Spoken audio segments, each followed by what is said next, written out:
بله تماشاوان هجای اکثر دیچم جمع میوان آخواه چالگوان کرد آرزو الیاسی جه سویس را تبلی مدبن بزانبن چیروکاوی چیه کشایاوی چیه و دی دست پیکج مر بحثا کشای خوب که هفته ما تباش به خانم آرزو اگر دی دست پیکج ترونه یک بهتر بخسر کشای خوب کرمک. سلام ریس زور سپاس با دعوت با برنامه تان بله هر لو جوره کل ویدیو کوتم من سال 2015 ببونه و فشاری رژیم دیکتاتوری ایران لسر من بو ببونه پشمرگه بونی باب و فعالیتی سیاسی ضد جمهوری اسلامی ضد رژیم دیکتاتوری ایران زور ازیتیان کردین و اگر لإيران رامان نکردایی بابم یان دگرد بویا سال 2015 رامان کرد لإيران وقاچاقی لتاریخ ترکیه یونان و ملاتانه و هاتین بولاتی سوئیس اما 4 سال و نیم زیاتر داوای مافی پنابری من لولاتی سوئیس کردووە بەڵام بەداخەوە سوئیس زۆر بە زەحمەت پەنادەیی بە کوردانی ئێران دەدا داوای مەدرەک و شتی زیاتریان لێ دەکا بۆ قسەکانیان بتوانن سابت بکەن هێمەی شتێکی زۆر گەورەمان نەبووە بەڵام ئێستا دلیلی گەورەی ئەوە بۆ ئێمەی ڕەت کردووە ئەوەسە ێژێ هێمە ئەتوانین لە وڵاتی خۆمانە سیاسی بووین یعنی ئەندامی حیزبەکان وین حتا پێشمەرگەیش بووین ئەوسا ئێستا دەتوانین بە هیچ مشکلەیەک لە ئێرانە زندگی بکەین بەڵام شتێکی وانە خۆمان هەموو ڕۆژێ شایەتین کە ڕژیمی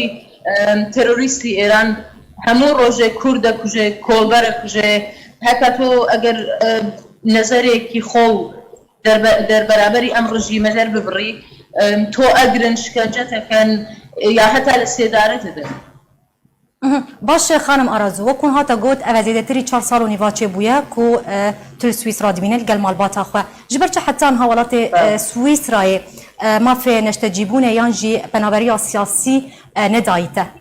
صدا ما ویه که چیه و بریارا دوباره وگراندنا تاج بوی ایرانی دایه بله من لسال 2020 بو جاری چوارم داوی ما فی پنابریم کرد بەڵام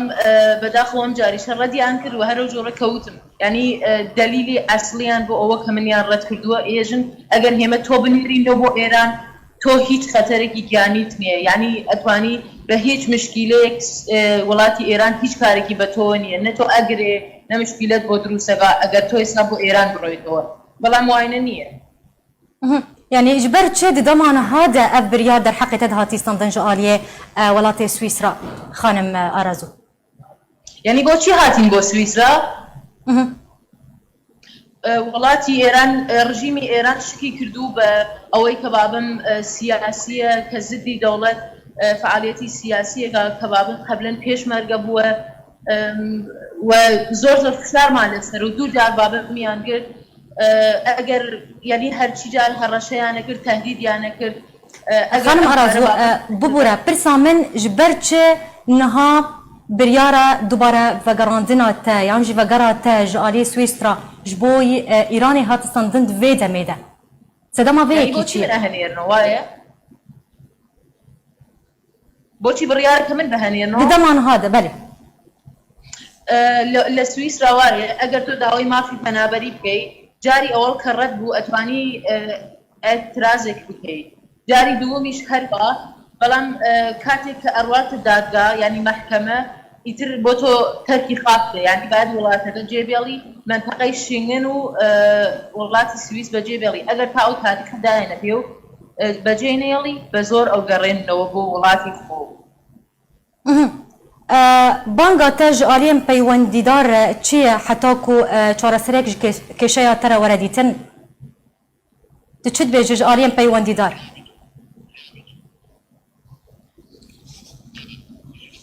من باش تناگیم بگوره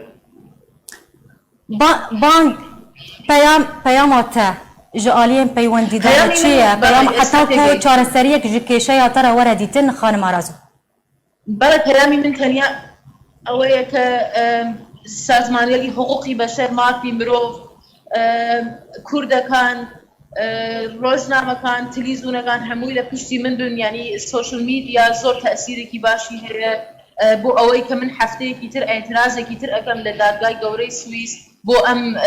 نەزەری دادگا بۆ ئەم جوابە کە ئەم جارە ئەگەر ڕسانیە یعنی سوشل میدیا لە پشتم بێ مافی مرۆڤ لە پشتم بێ لەواتێ بتوانم ئەم حکومە ئەم نەزەرەی مەحکەمە یعنی ئەم نەزەرە ئەم جارە پۆزیتیڤ بکەم.